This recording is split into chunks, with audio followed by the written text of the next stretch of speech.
You're right, Ma. I heard from Meg na nakwento daw sa kanya ni Jason na pinatigil ni Sunshine si Benj sa pagligaw sa kanya. And ilang araw na raw silang hindi nagkikita. Kasi sabi ko sa iyo, susurtihin din tayo. Pero hindi ko lang kasi maintindihan, bakit ginawa yun ni Sunshine? Baka naman natauhan na siya.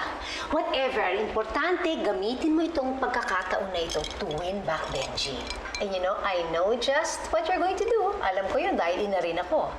The only way to a man's heart is through his mother. Si Amanda ang kaibiganin mo. Siya ang gamitin mong tulay para makuha ulit ang amor ni Benji. Sandali lang!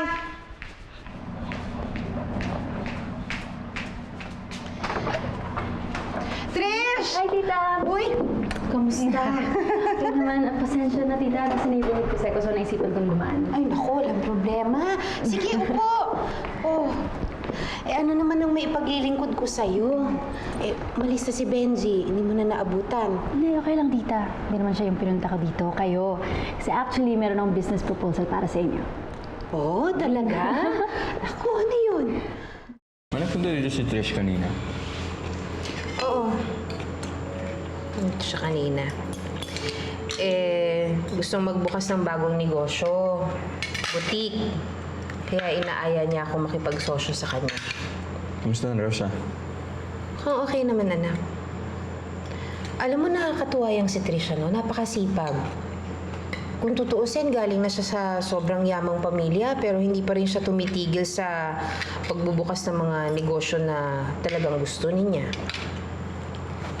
Sipag na bata. Parang ikaw.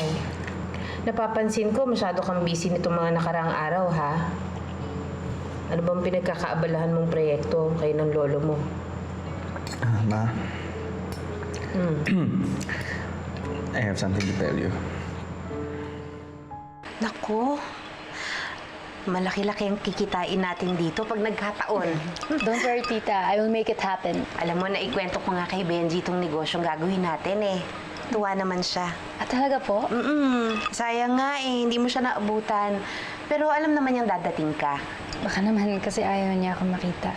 Hindi. Ano ka ba? Umalis lang siya kasi kinailangan niya magpunta dun sa exhibit ng yung tatay ni Sinag. I get it.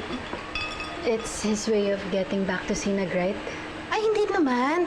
Pumunta lang siya doon kasi gusto niyang i-check kung successful ba yung exhibit. Dahil siya nga ang nag-finance noon. At saka, ano lang yun, bumabawi lang si Benji. Gusto lang niyan talagang tulungan yung tatay ni Sinag, si Teddy. Dahil nga doon sa mga pagkakamali niya noon.